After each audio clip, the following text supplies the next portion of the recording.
Halo, assalamualaikum. Ketemu lagi dengan Ibu Raka Rayi di di segmen parenting tips. Dan kali ini mau share tentang sedikit kesimpulan yang didapatkan dari Moms Day Out volume 1 bulan lalu. Jadi kalau ada yang sempat lihat postingan di Instagram, baru ada acara lagi di Surabaya yang insya Allah mau rutin diadakan setiap bulan, yaitu Moms Day Out. Kan kalau acara satunya bikin-bikin di taman, nah ini bikin lagi Moms Day Out. Kalau bikin-bikin di taman itu kan family play date. Kalau Moms Day Out seperti namanya itu khusus buat ibu-ibu. Tadinya bikin-bikin di taman itu emang buat ibu-ibu, Mas. Tadinya bikin-bikin di taman itu emang buat ibu-ibu. Dan tadinya pun sambil bikin-bikin, ibu juga sambil nanya gitu ke ibu-ibunya, ayo kalau ada yang mau diceritain atau dicurhatin monggo. Tapi mungkin karena di taman ya, outdoor, terus ada anak-anaknya, jadi juga harus sambil ngawasin anaknya lari kesana kesini. Akhirnya ya boro-boro bisa curhat atau bisa sharing. Akhirnya setelah dipikir-pikir, sepertinya harus ada satu acara khusus untuk ibu-ibu supaya bisa me time sejenak. Kita sambil bikin-bikin, sambil crafting, sambil curhat-curhatan lah tentang hal-hal seputar parenting. Moms Day Out yang bulan kemarin itu temanya tentang grandparenting. Jadi kita membicarakan bagaimana sih kira-kira hubungan si para ibu-ibu ini, keluarganya, anaknya, suaminya dengan orang tua dan mertua. Karena nggak bisa dipungkiri, kadang adalah, dan mungkin banyak lah ya, orang tua yang ngerasa, aduh, pola pengasuhanku tuh beda banget sama orang tua atau sama mertua, jadi nggak nyambung. Atau misalnya, aduh kok cara pengasuhanku dirusak begitu saja, dan akhirnya terkesan tidak konsisten penerapannya ke anak gitu. Kita mengharapkan anak dibentuk seperti apa, karena sama misalnya orang tua dimanjain, maksudnya sama kakek neneknya dimanjain, atau yang sama kita nggak boleh ternyata sama kakek neneknya dibolehin, ya kan? Akhirnya jadi nggak konsisten, karena mereka ngerasa kalau pergi sama kakek neneknya mereka boleh beli macem-macem. Betul? Iya. Padahal kan kita kan kepengennya sebagai orang tua anak belajar ya untuk nggak terlalu konsumtif gitu kan ya, untuk bisa menahan diri, nggak dikit-dikit beli gitu kan. Terus apa lagi ya kira-kira ya yang beda? Oh, nonton TV.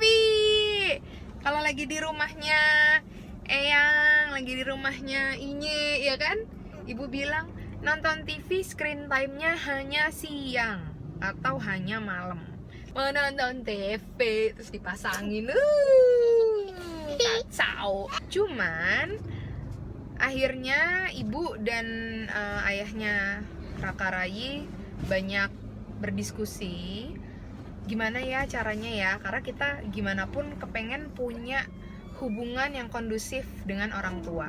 Kita mikir kita ya bisa jadi begini ya karena orang tua kita juga. Ibu bisa dapat suami yang sekarang sangat ibu sayangi dan sangat ibu banggakan itu, dia bisa begitu karena pola asuh mertua gitu. Jadi sedikit banyak mereka harus sangat dihargai.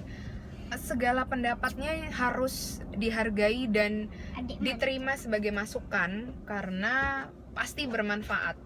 Cuman kadang kitanya aja yang agak-agak bebel dan gengsi untuk menerima.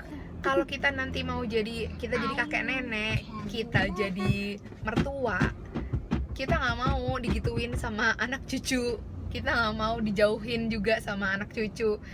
Jadi gimana caranya supaya semua tetap kondusif?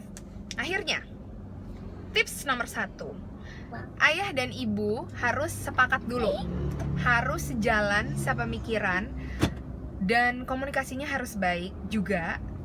Jadi anak-anaknya itu kira-kira mau dibesarkan seperti apa, dengan cara seperti apa, mau menerapkan pola asuh yang seperti apa, mau menetapkan aturan-aturan seperti apa di keluarga.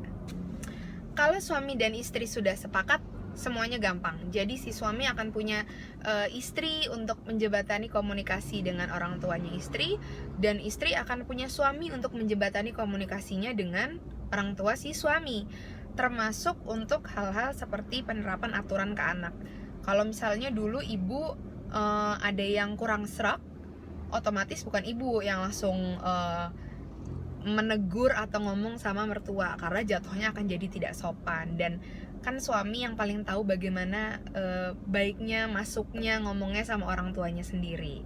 Dan sebaliknya, kalau misalnya ada perlakuan eyang, bapak ibunya ibu yang menurut suami kurang pas ke Raka atau ke ayah, itu ya masuknya lewat ibu yang tahu gimana caranya sih supaya ngomongnya tuh enak sama bapak ibunya ibu ini. Tips kedua, sebisa mungkin kita berempati dengan kondisi, situasi, dan perasaan kakek neneknya anak-anak.